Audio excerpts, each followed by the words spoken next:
He had nothing, no home, no job, not even a warm coat left to call his own. Just a folder of rejected resumes and the memory of a little boy who still believed his dad was a superhero. Jack Turner stood at a freezing Chicago bus stop, holding on to hope with white-knuckled fingers. Then she showed up. A woman in heels, no coat, shivering beneath the weight of a winter wind that didn't care if you were rich or ruined.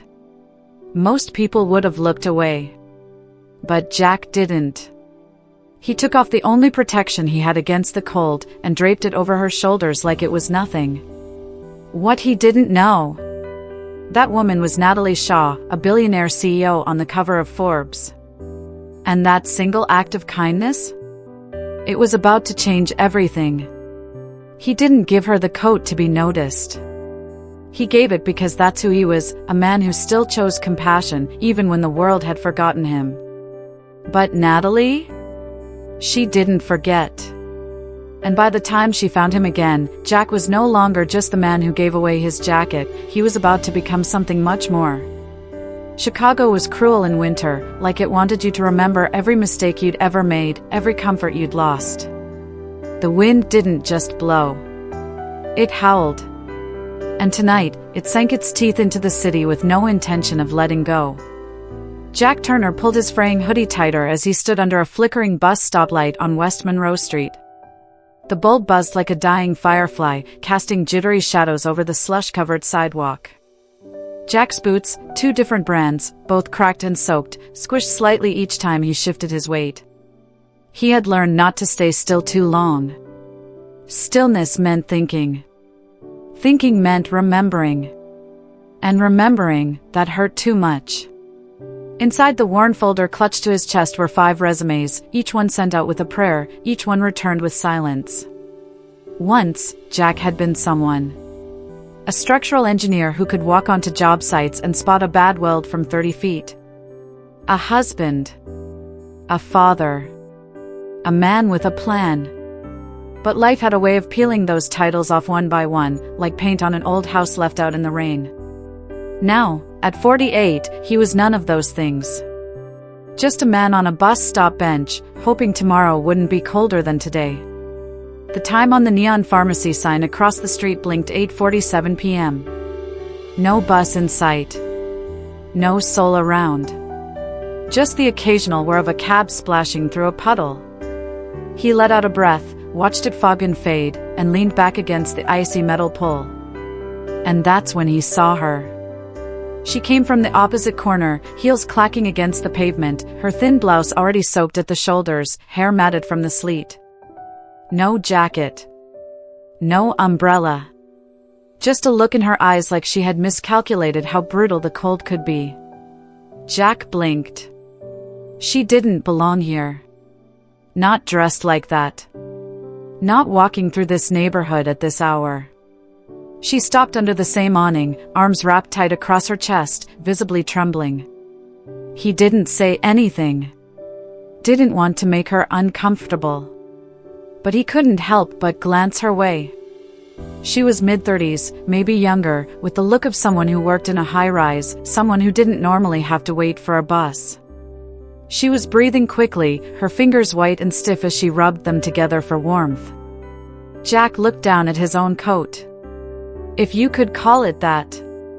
It was army green once, now more a vague olive gray, frayed at the cuffs and missing a button. It didn't do much to fight the cold, but it was still something.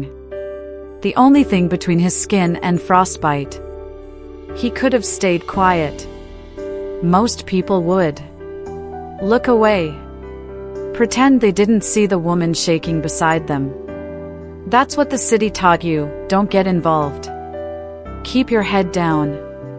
Mind your own damn business. But something about the way she was standing, tightened up like she was shrinking to disappear, cut through him. He thought of Mason. His son. 10 years old. Safe, somewhere, he hoped. Taken in by foster care when Jack couldn't afford rent and the court decided he was too unstable to be a father. Jack had stood in front of that judge in pressed pants and a clean button-down, every wrinkle ironed out by hand at a shelter laundry room. And it still wasn't enough. They told him, "This is temporary," like that made the goodbye easier. The memory tightened his chest. He glanced back at the woman. Her lips were slightly blue now. Damn it. Without a word, Jack pulled off his coat. The cold hit him like a slap. His skin broke out in goosebumps immediately. But he stepped toward her and held it out anyway. She flinched, startled. "You don't have to," she began, eyes wide. Jack smiled, just barely. "I've already lost everything else today," he said. This is all I've got left to give." She stared at him, hesitant, then let her arms drop slightly. He draped the coat over her shoulders gently, as if afraid she might break under the weight of kindness. It smelled faintly of soap and old coffee. But it was warm. She pulled it tighter without realizing. "Thank you," she whispered, like it was hard to say. Jack nodded, his arms now bare and shaking, folding them across his chest in a vain attempt to preserve some heat. The bus still hadn't come. The air bit harder now, like it was punishing him for caring. "What's your name?" she asked after a moment. "Jack." "I'm Natalie." They stood in silence for a beat, the only sound the rustle of wind and distant sirens. "You shouldn't have given me your jacket," she said softly. "Probably not," Jack answered, half laughing, half shivering. "But I couldn't just let you freeze." And for a moment, just a heartbeat, something passed between them. Two strangers under a broken light in the middle of nowhere, held together by a single shared moment of humanity. Then the bus arrived. Headlights beaming through the snow like eyes from another world. Natalie stepped forward, then paused. "Do you have somewhere to go?" Jack shrugged. "Somewhere," he replied. He didn't explain it was the back of a beat-up Ford pickup with a broken heater and a lunchbox under the seat. She reached into her purse, pulled out a business card, and handed it to him. "In case you ever need something," she said. He took it, tucked it into the folder with the resumes. Didn't read it. People said things like that all the time. Most didn't mean it. The bus doors opened. Natalie stepped on. She turned around once before disappearing into the warm interior, the coat wrapped around her like armor. Jack watched until the lights faded into the blur of snow and dark. He was alone again. But something was different. He was still cold, still broken, but for the first time in a long while, he didn't feel invisible. He turned toward the alley where his truck waited. And beneath the howl of winter, he whispered something almost too soft to hear. "Maybe tomorrow." The city glittered from 38 floors up, but Natalie Shaw barely noticed the view. She stepped into her sleek downtown penthouse, the kind of place that came with biometric locks and a silent elevator that opened straight into the living room.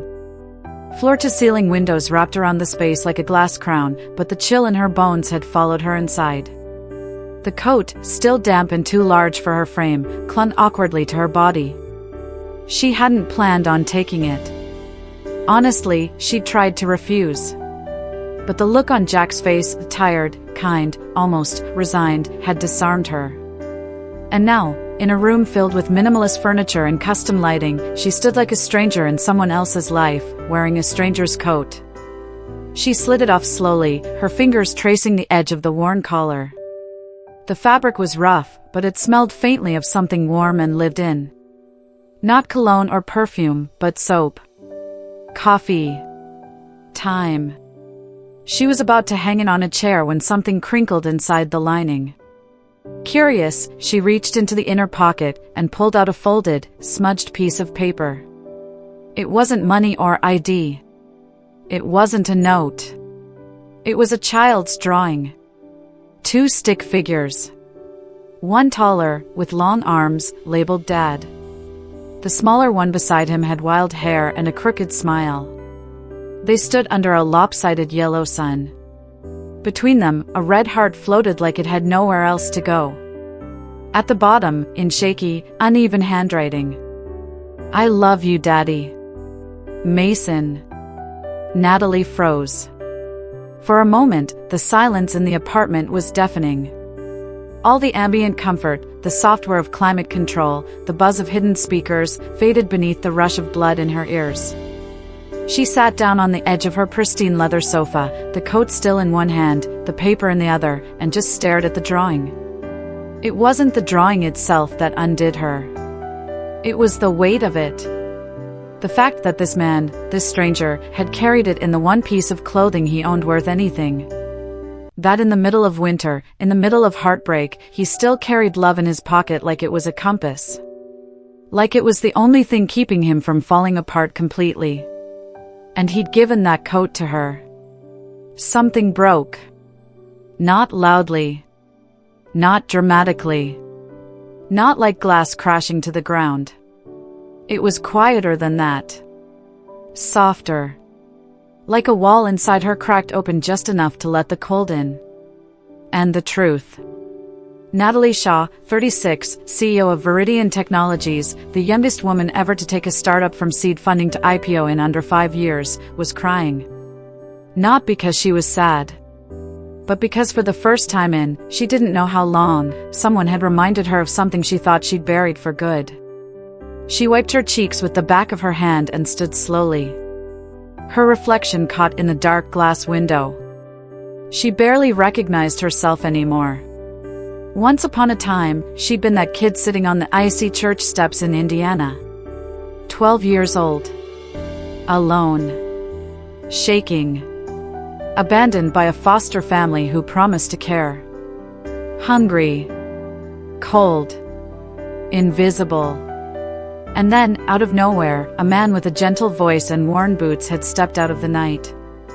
He'd taken off his coat and wrapped it around her like it meant nothing. Like she meant something. She never saw him again.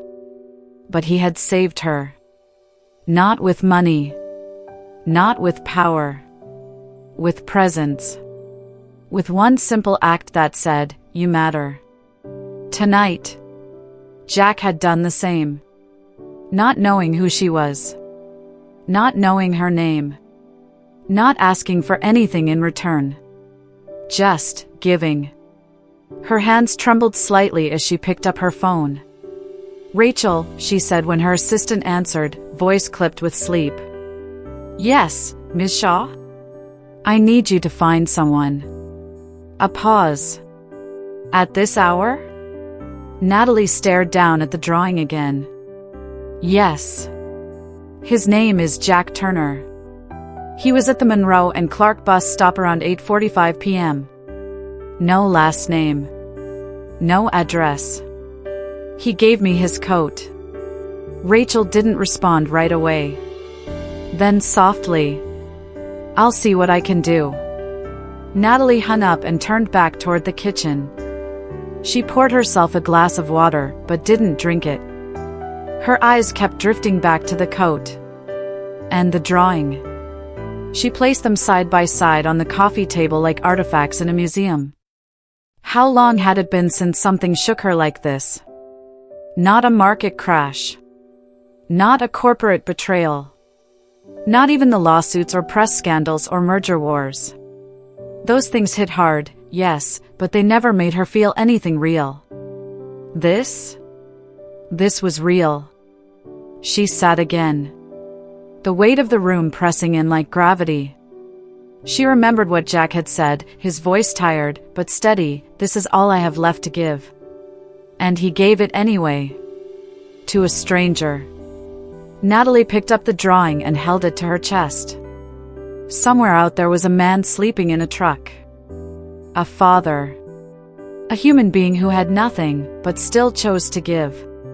And somewhere deep in Natalie's chest, something new sparked to life. It wasn't guilt. It wasn't pity. It was resolve. 3 days passed. 3 long, restless, heart-heavy days. Natalie Shaw was used to moving fast. Board meetings, investor calls, strategic pivots, her life ran on deadlines and data. But this was different. This wasn't about acquisition. This was about accountability and something deeper. something she didn't quite have a name for yet. She sat at her desk, untouched coffee cooling beside her as the sun crawled up the glass towers of downtown Chicago. The drawing was still there, unfolded, its creases worn soft from being handled over and over.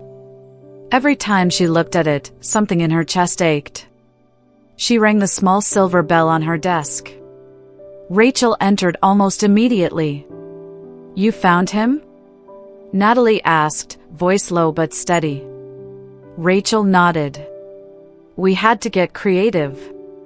"Define creative." Rachel held up a slim manila folder. "We pulled street camera footage from the intersection near the bus stop. Cross-referenced it with transit logs and access data. Narrowed down bus riders during that window and checked them against known databases." Natalie raised an eyebrow. This was supposed to be low profile. It was. No names were flagged. But one rider wasn't on any system. No credit card taps, no phone signals. That stood out. We traced that anomaly back 2 stops, then saw him exit 3 miles south, near an industrial park. She handed over the folder. Natalie opened it. A black and white still from a traffic camera. There he was, Jack Turner. Mid-stride. Shoulders hunched against the cold. No jacket. The next page, an aerial shot of a warehouse lot, timestamped 6:17 a.m. A rusted blue pickup truck parked behind the building, barely visible beneath a thin blanket of snow. "We've seen him come and go," Rachel continued. "Always around dawn and dusk. Sometimes carrying a thermos. Sometimes groceries. But mostly, just alone." Natalie stared at the image. "He's living in that truck." "Yes." A quiet moment passed. Rachel waited for instructions. Instead, Natalie stood. "I want to see him." Rachel hesitated. "Ma'am, I can arrange a meeting here, somewhere discreet, private." "No," Natalie cut in, her tone final. "I don't want to summon him. I want to meet him. On his terms. Where he is." Rachel blinked. "Do you want security detail?" "I want authenticity. A beat. Then, I'll have a car ready in 30 minutes. An hour later, Natalie sat in the backseat of a black Lincoln, dressed in jeans and a soft sweater, no makeup, no jewelry. Just her. Human. Nervous. The driver said nothing as they rolled past shuttered storefronts, crumbling sidewalks, and graffiti-tagged walls. The Chicago skyline shrank behind them, replaced by chain-link fences and old brick factories turned into storage. They stopped near the warehouse. "There," the driver said, pointing. She saw it. The truck was older than she remembered, its paint faded to a dusty blue-gray. Snow crusted around the tires. A tarp covered the bed. And behind the frosted windshield, a shape stirred. She stepped out into the bitter wind, her breath instantly fogging. Her boots crunched on gravel. As she approached, the truck door creaked open. Jack emerged slowly, rubbing sleep from his eyes.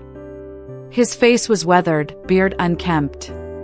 He blinked, disoriented, then froze as he recognized her. "Natalie?" His voice was hoarse, uncertain. "Hey, Jack." She gave a small smile. He looked down at his clothes, stained flannel, dusty jeans, boots splitting at the sole, then glanced back at the truck like he was ashamed of being seen. What are you doing here?" "I came to find you." His brows pulled together. "Why?" She hesitated, the wind tugging at her sleeves.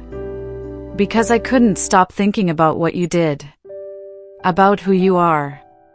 Jack crossed his arms, defensive. "You didn't need to go through all this. A thank you card would have been fine." "This isn't about gratitude," she said softly. "It's about recognition." Jack looked away. "You tracked me down to make a point?" "No," she stepped closer. I tracked you down because what you did mattered. And because I wanted to ask you something. Not as a CEO. Not as anyone with power.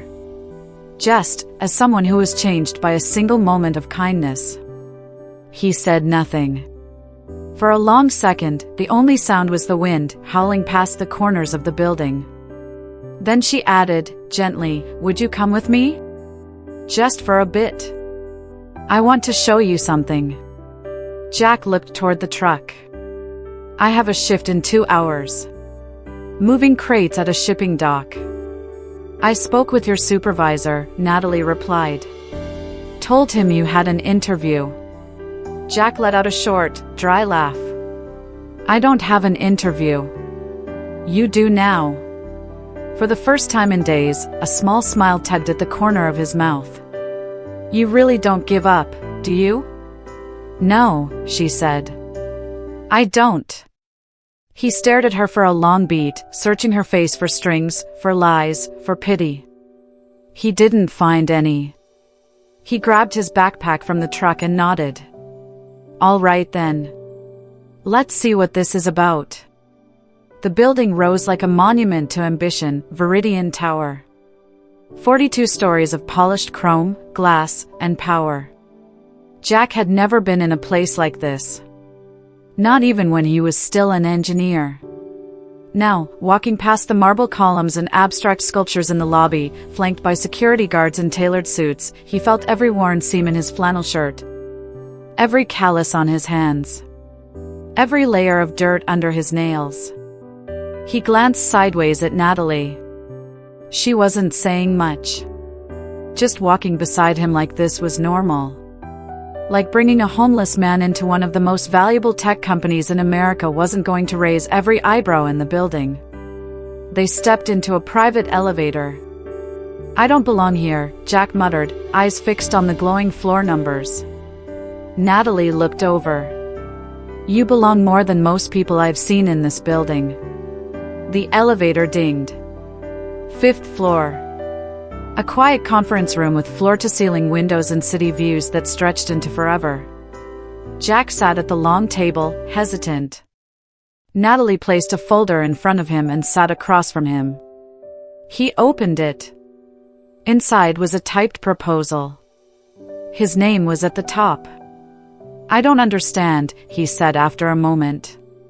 It's a job, she said. I created it for you. His eyes scanned the title. Human Insight Advisor, Department of Culture and Values. He blinked. I'm not a therapist. I'm not a corporate speaker. I don't have a degree in this stuff. You don't need one, she said. Jack shook his head slowly. I sleep in a truck. And yet, Natalie replied softly, you gave me your only coat without hesitation. That tells me more about human values than any resume ever could. He leaned back, visibly uncomfortable. Look, this is generous. Kind, even. But you don't have to do this. I don't want charity. It's not charity, Jack. It's opportunity. A chance to take what you've lived through and use it to help people who have no idea what real hardship looks like. Why me? Because I forgot, she said. His brows knit. Forgot what? She folded her hands on the table. What it's like to need. To hurt. To go to sleep wondering if someone sees you at all. Jack said nothing. Natalie rose from her chair and motioned to the door. Come with me. There's something I want to show you. You can decide after. They drove in silence. Away from the high-rises. Away from the polished sidewalks. Past empty lots and liquor stores and broken fences. Finally, they stopped in front of a small red brick building with a faded green awning. The sign above the door read, Thomas's Place, a safe space for every child. Natalie stepped out first. Jack followed, quietly. The moment he stepped inside, warmth hit him. Not just heat, but something else. Something alive. The walls were bright, covered in murals painted by tiny hands, rainbows, animals, stick figures, stars. Crayon drawings hung on corkboards. Quotes about kindness and second chances filled the halls. Laughter echoed from somewhere down the corridor, light, real, unfiltered. "This place," Natalie said gently, "is named after the man who saved me." Jack turned to her. She wasn't in CEO mode now. She looked soft, almost fragile. "I was 12, she continued. Cold. Alone. Sleeping behind a church step in Gary, Indiana. Foster home didn't work out. I didn't know where else to go." She swallowed hard. "Then he found me. His name was Thomas. Just some old guy with a weathered coat and a voice like your grandpa. Didn't ask questions. Didn't make a big speech. He just sat with me all night. Wrapped his coat around me and said, 'You're gonna be okay, kid.'" Jack said nothing. He didn't need to.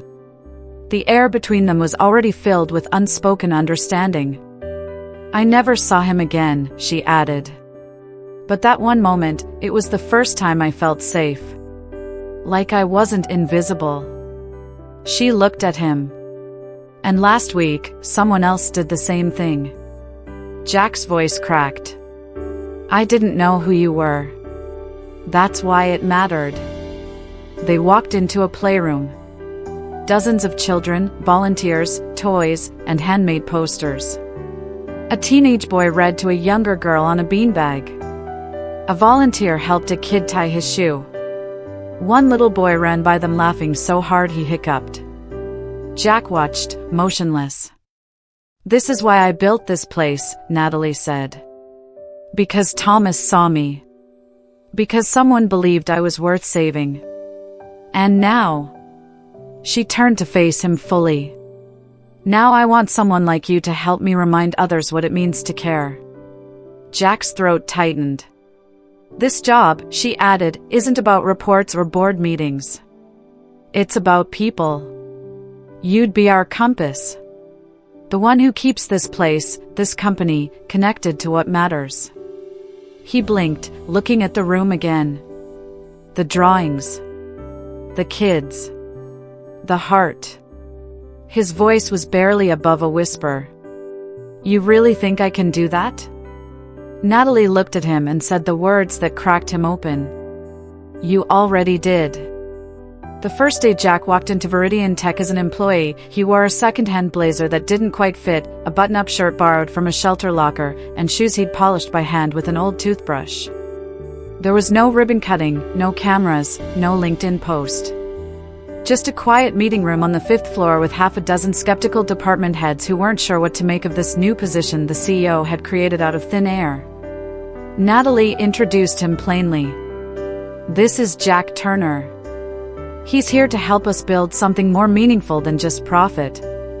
Polite nods followed. Then silence. Jack didn't have a presentation. No slides. No reports. He just stood there, cleared his throat, and told the truth. He talked about sitting at job interviews with holes in his shoes. About sleeping in a truck through Chicago winters. About watching his son walk into a foster home because he couldn't afford heat. He told them what it meant to be invisible. To be passed over. To feel like you were failing at being human. And then he said something that made everyone lean forward. "I'm not here to teach you metrics. I'm here to remind you how to care." At first, people didn't know what to do with him. He didn't fit the mold. He wasn't data-driven. He wasn't optimizing synergies. He just listened. Sat with interns in the break room. Asked engineers if they were sleeping. Told the receptionist her smile made the lobby feel like home. He learned names. Remembered birthdays.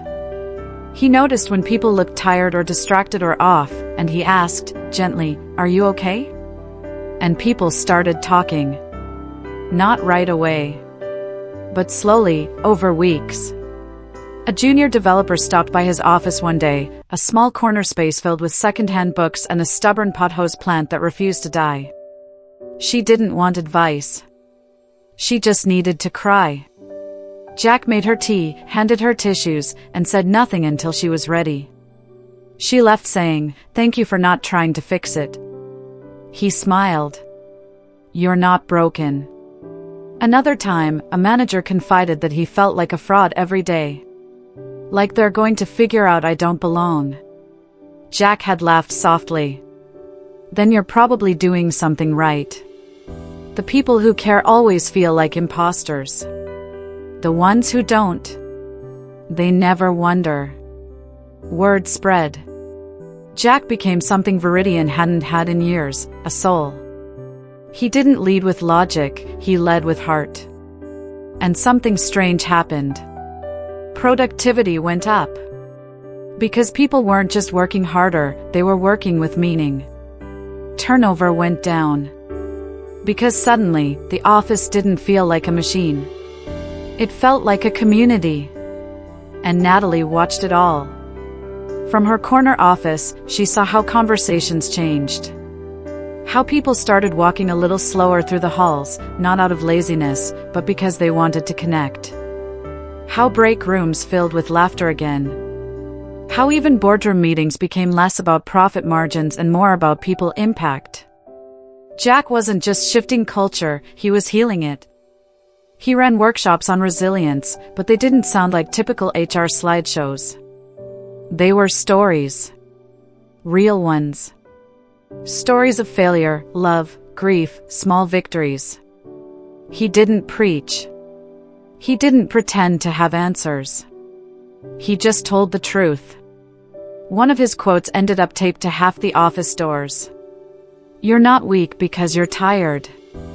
You're tired because you've cared without anyone caring back." People printed it on mugs. Shared it on Slack. It became a quiet motto, floating through Viridian like a reminder of something they'd all forgotten in the rush to perform. Jack still didn't have a flashy title. He didn't need one. He had something better, trust. And slowly, life outside the office started to change too. With Natalie's help, Viridian gave Jack a modest housing stipend. Nothing excessive, just enough to put a down payment on a tiny one-bedroom house in Humboldt Park. It had peeling paint, a creaky porch, and an overgrown backyard. But to Jack, it was a palace. A place where, for the first time in years, he could take a hot shower and sleep through the night without shivering. And it had a second bedroom. That mattered most. Because 6 months later, his son Mason moved in. Now a college freshman studying architecture, like his dad once did, Mason came home every night to a kitchen with real food, a couch with a warm blanket, and a dad who showed up. Every day. Their first meal together wasn't much, just spaghetti and garlic bread. But Mason teared up halfway through and said, "You kept your promise." Jack didn't respond. He couldn't. But the way he squeezed Mason's shoulder said everything. The atrium of Viridian Tower had never looked like this before. Gone were the standard corporate banners. No projections of earnings graphs. No product demos or keynote speeches.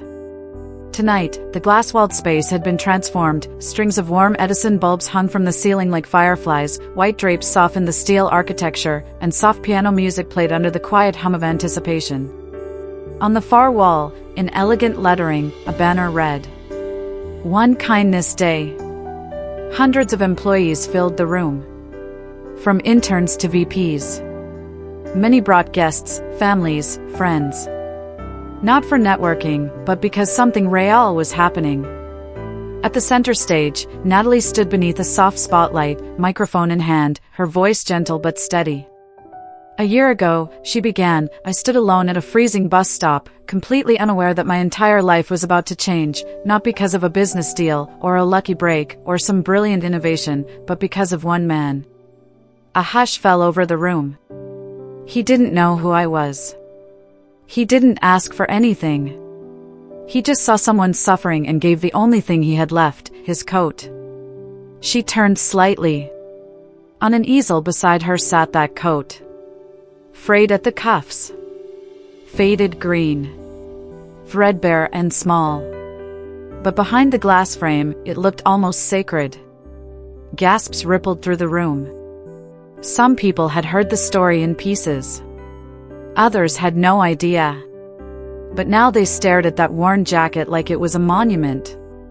I kept this coat, Natalie continued, her voice catching for a moment. It reminds me that real leadership, real change, doesn't always come from the top. Sometimes it comes from someone who's been knocked down and still chooses to stand up for others.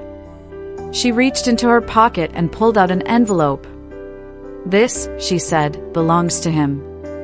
She looked to the edge of the stage. "Jack, would you come up here?"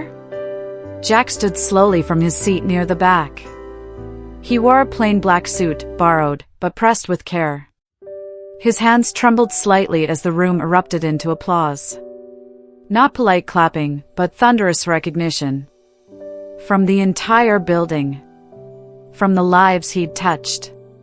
He stepped onto the stage, blinking beneath the lights. Natalie turned to him, handed him the envelope. He opened it. Inside, a deed. A legal, notarized deed. To the house he'd been renting for the past few months. It was now his. Forever. A beat passed. Then Natalie leaned in and whispered, "No more sleeping in trucks." The applause came again. Louder. Jack tried to speak, but nothing came out. His eyes brimmed. He looked down at the coat framed beside him. And then, he reached into his own pocket. His fingers fumbled briefly, then pulled out a small, weathered box. He turned to Natalie. "You said this coat changed your life," he said, his voice rough with emotion. "But, you changed mine. You gave me back my name, my son, a roof, and a reason to believe again." He opened the box. Inside, a simple silver ring. Slightly tarnished. Quietly beautiful. "I've carried this for years. Didn't think I'd ever use it. But if there's anything more valuable to me than that coat..." His voice cracked. "It's you." The room fell still. "Natalie Shaw," he said, "will you marry me?" Gasps. A beat of silence. Natalie's eyes filled instantly. She laughed, a sound full of disbelief and joy, and nodded through tears. "Yes," she whispered. "Of course, yes." The entire room rose to their feet. A standing ovation. Not just for love, but for hope. Cameras clicked. Glasses clinked. And somewhere, someone whispered, "I've never cried at a corporate event before." 1 month later, they were married. But not in some gilded ballroom. The wedding took place at Thomas's place. That same red brick shelter that started it all. Children made paper flowers for decorations. The cake was baked by an intern from Jack's mentorship group. The chairs didn't match. The music was played off someone's phone. But no one cared. Because the room glowed with something money couldn't buy. Natalie wore a simple white dress. Hair down. No heels. Jack wore the same black suit. Mason stood beside him as best man, holding back tears that didn't quite stay in. During the vows, Natalie took Jack's hands and said, clear and sure, "Once, you gave me a coat. Tonight, I give you my whole life." There wasn't a dry eye in the room. Afterward, in the courtyard under fairy lights, a photo was taken. Natalie, head on Jack's shoulder. Jack, one arm around her. And beside them, on an easel, stood that old green coat, silent, worn, and now immortalized. That photo went viral within 48 hours. A symbol of second chances. A reminder that sometimes, the smallest act of kindness can echo into forever. Sunlight filtered softly through the community center windows, catching the dust motes in the air like glitter. The laughter of children echoed from the hallway. The smell of warm bread and paper streamers clung to the walls like memory. This was where it ended. And where it all began again. Jack stood by the window in the main room of Thomas's place, watching Mason help a group of kids glue colorful cutouts to poster boards for the reception. The boy had grown taller, broader in the shoulders, but his smile was still the same. Lopsided and full of fire. This wasn't just a wedding. It was a resurrection. Jack adjusted the cuff of his suit, no longer borrowed. No longer the only one he owned. It was his. Just like the house. Just like his life. He turned as Natalie stepped in behind him. She wasn't wearing diamonds or silk. Just a simple ivory gown that fell in soft folds around her. Her hair was loose. A single flower tapped behind her ear. "You ready?" she asked. Jack nodded. For the first time in years, yeah. I really am. The ceremony wasn't lavish. There were no flower arches, no 6-tier cake, no gold-trimmed invitation suite. But it didn't need any of that. The room was filled with people who mattered, employees, former shelter volunteers, community kids who had once sat in Jack's workshops just to feel seen. Every chair was taken. Every heart was full. Natalie walked down the aisle to the sound of acoustic guitar played by a software engineer from Viridian's UI team. Her bouquet was hand-tied. The kids had insisted on adding glitter. Mason stood at Jack's side, holding the ring box with a grip that made his knuckles pale. When Natalie reached Jack, there was no fanfare, just a long, quiet look between them. The kind that says we made it. The officiant was Thomas's granddaughter, now a youth counselor. She kept it short. Kept it real. And when it came time for vows, Natalie took Jack's hands in her own and said, "You once gave me your coat without knowing my name. You gave me warmth without asking for thanks. You reminded me that love doesn't begin in boardrooms or headlines, but in the quiet decisions no one else sees." She paused, eyes shimmering. "Tonight, I give you every part of my story. The polished parts and the broken ones. I don't just choose you, Jack Turner. I see you." Jack couldn't speak for a long moment. When he did, his voice was steady, low and filled with something ancient and true. "I used to think I had nothing left. No home. No name. No future. But then you saw me. When I didn't even recognize myself. You brought me back. Not to the man I used to be, but to the one I was always meant to become." They exchanged rings beneath fairy lights and paper garlands. And when they kissed, a cheer erupted, not from the grown-ups, but from the kids. After the ceremony, people spilled into the courtyard, where picnic tables had been pushed together under strings of lights. Paper lanterns swayed gently in the evening breeze. There was no catering team, just potluck dishes made with love. Someone brought mac and cheese that disappeared in minutes. Another brought tamales. One of the interns baked a chocolate cake so lopsided it made everyone laugh before they devoured it. Jack walked through the crowd, accepting hugs, handshakes, back pats. Not as a novelty. Not as a success story. But as family. Later that night, someone snapped a photo. Jack and Natalie, standing side by side beneath the entrance to Thomas's place. Her head resting gently on his shoulder. His arm wrapped around her waist. And beside them, on an easel, stood that now famous green coat. Worn. Framed. Revered. That photo would go viral by morning. People wouldn't just like it. They'd share it with captions like, "This is what humanity looks like. Kindness wins." He gave her a coat. She gave him a life. News outlets picked it up. Not because of who Natalie was, but because of who Jack had become. Because it wasn't just a redemption story. It was a reminder that no one is ever too far gone to matter again. Jack didn't go back to his old life. He built a new one. He continued his work at Viridian, but now led a full-fledged department, human culture and compassion development. Not a flashy title, but a legacy in motion. He mentored dozens of new hires, helped restructure burnout policies, built a volunteer program connecting Viridian staff with shelters across the city. But more than that, he stayed Jack. Still made his own coffee. Still asked janitors how their kids were doing. Still walked to the bus stop every Friday just to hand out gloves in winter. Because he knew what it meant to be cold. To be forgotten. And he had vowed never to let anyone feel that way again. Years later, when Mason graduated college, he wrote in his yearbook, "My dad taught me how to fix broken things. Not just buildings, but people. And the most important lesson? You don't need money to change the world. You just need heart." Jack Turner's life wasn't just rebuilt.